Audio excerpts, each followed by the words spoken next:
Hey everybody, it's Coach Neil here, and once again I got with me.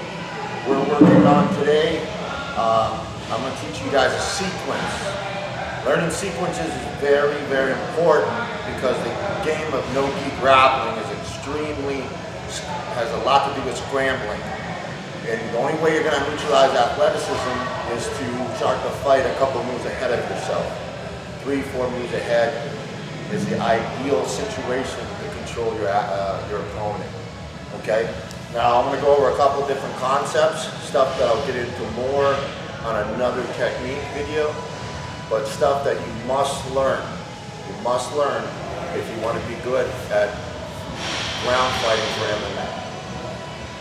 It works for grappling the same, but especially for ground fighting for MMA. Okay, now it's important that you understand that jiu-jitsu and grappling are two different things. Okay? They have similarities but two different things. There's gi and no gi. But grappling is not the same as ground fighting. It has the same elements, it's a lot similar, but it's not the same. Okay? Ground fighting itself has a lot to do with punching, has a lot to do with buying time, has a lot to do with stalling, has a lot to do with a lot of things. So that stuff's very, very important. And that's the kind of style you really want to focus on because it will work for grappling and it will work for ground fighting. Okay? So I'm going to get the next guard, half guard. Now, this is going to get important here because there's a little rule here that you must understand. He who controls his bottom leg will dictate the position. If he's able to move his leg in half guard freely, he'll be able to get up when he wants to. Okay? That's going to allow him a lot of room to play. Okay? If I'm in his half guard and I have control of his bottom leg, he's not going to be able to get away as fast. I bought myself a lot of time because I'm stalling the leg, and this will allow me to attack and adjust. So the half guard in ground fighting has its pros, but it also has its cons. It just depends on how well I know how to control this bottom leg. Okay? It all depends on that. If I'm not paying attention, he's going to use this to his advantage because he at least has a little bit of bite with me. He can keep me from passing. But since I know how to play that bottom leg and I control it, I'm going to use his half guard against him. Okay? And this is going to get relevant to this counter scramble. So now, one of the problems people have with ground fighting is that they feel pressure to hold the guy down here.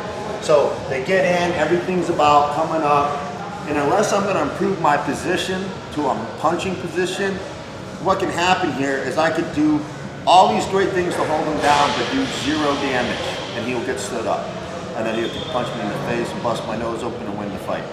Okay, so I need to give you guys a little bit of freedom to want to posture up so you can do some damage with your punches. Now what I'd like to do is I'd like to trap his bottom leg above the kneecap. And I'm not crossing my feet or anything, I'm just getting close, I'm sitting my weight on it. So this way it will slow him down. It won't stop him, but it will slow him down enough to allow my upper body to counter.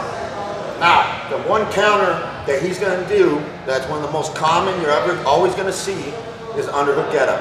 So you have to master countering underhook get-ups. Okay, you have to do it. You cannot ignore it. You have to be the master of countering underhook get-ups. Because if I'm over him like this, the chances of him going for an underhook get-up are huge. And if I'm so worried about it that I'm playing like this all the time, I'm not going to be able to do a lot of damage with punches. Once again, we're grappling, not doing it ground fighting. We want to do ground fighting. Okay, so he's going to do his underhook get-up. Now, when he comes in, we have all different stuff we can do based on what range he's at. Right now, he's on his hand. This is a very good position for him. Things are going to move extremely fast for me. So I got to be very careful on how I counter him. What I'm going to do now is going to do like a whizzer. Okay, I do not want to do an overhook here. A good jiu-jitsu guy will make you pay for that every single time. What I'm going to do is like a whizzer, but I'm going to catch his bottom leg with my hand.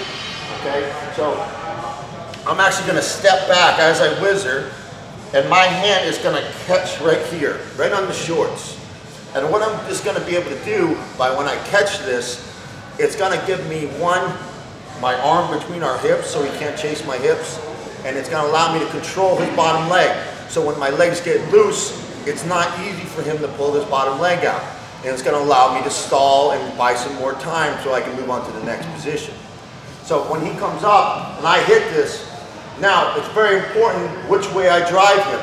I don't want to drive him towards his hand. I certainly don't want to drive him that way. I'll get swept. So I want to put his kisser on the mat right there. So as I go for my whizzer, I'm going to step my leg back. Boom. Now from here, I'm pulling his leg up into me, and now watch my shoulder. It's going to whizzer down, and his head's going to go forward. And a lot of times they'll thump hard. That's good. Now from here, once I've cracked him down, I'm going to start to change my position. My hand is going to go to his head. Usually in this case, you're going to cover the ear. You can't go wrong. That's my mark. Cover the ear. My whizzer hand is going to come through and lock a figure 4. Okay, so from here, hand, figure 4. And I'm going to shift all my way to his head. I want to pin his head to the mat. Not his neck, his head. And I'm going to stand up and I'm going to slide by. Okay? So we're here. He comes up, he hits that underhook. Rock. Get some good pressure on him. Control that bottom leg. And then figure 4. Stand up, slide past the half, keep your knees off the ground. Knees off the ground. He feels the difference. Okay? One time. He comes up, boom, I take him forward, and I'm controlling that bottom leg. His ability to get up, if I just go like this, is not too bad. He can get that bottom leg out. If I go here, it's going to be a bitch for him to get that leg out. Now, hand covers the ear, figure 4, stand up, slide by.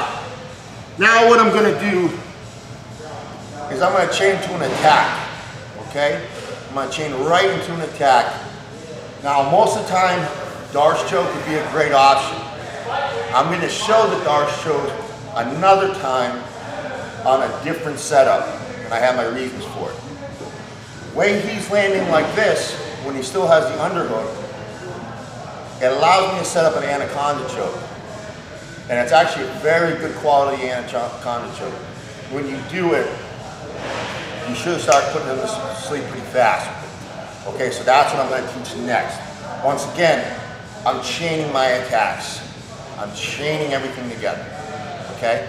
Now, from here, okay, I'm just going to walk you guys through it a little bit.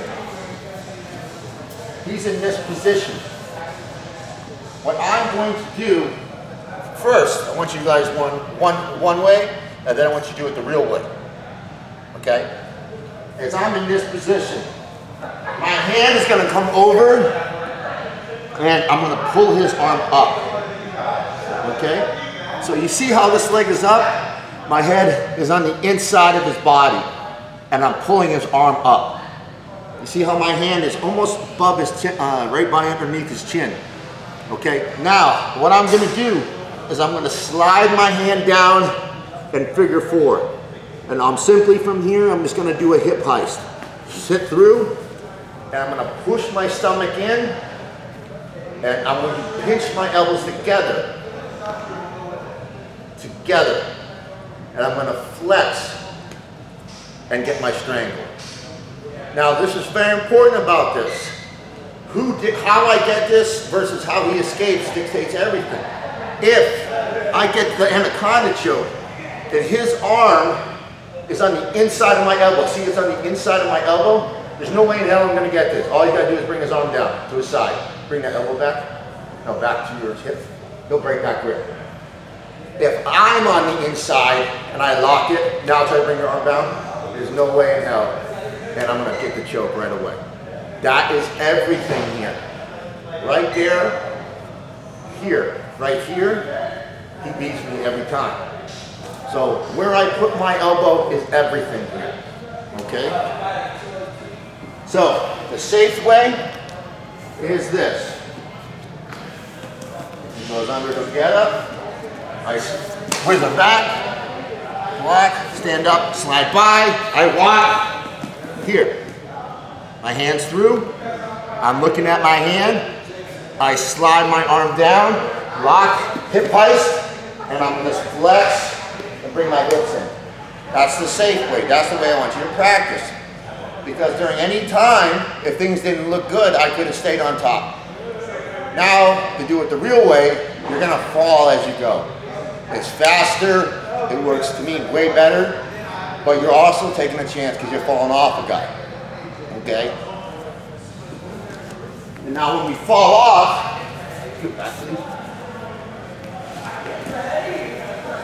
okay, so when we fall off, it'll be off the same grip here.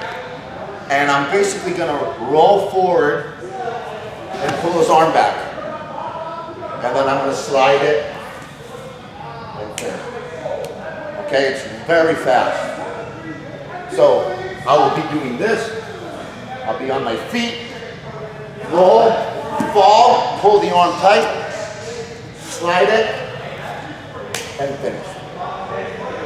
Okay? So now we're going to put our transition all together. Okay. I'm here, posturing, and he beats me at the end of the get, and I'm going to start to move. Here, take him down, lock, slide by, and finish. Not so steppy, it's very fluid. Once again.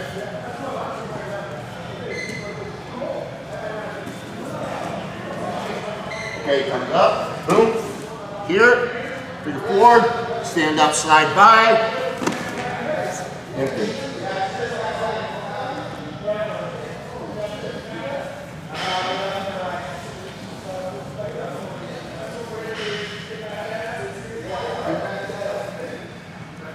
Sits up, whizzer, figure four, stand up, slide by, fail.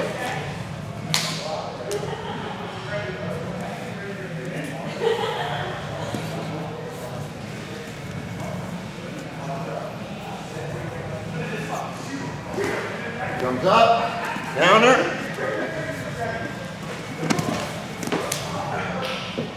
and finish.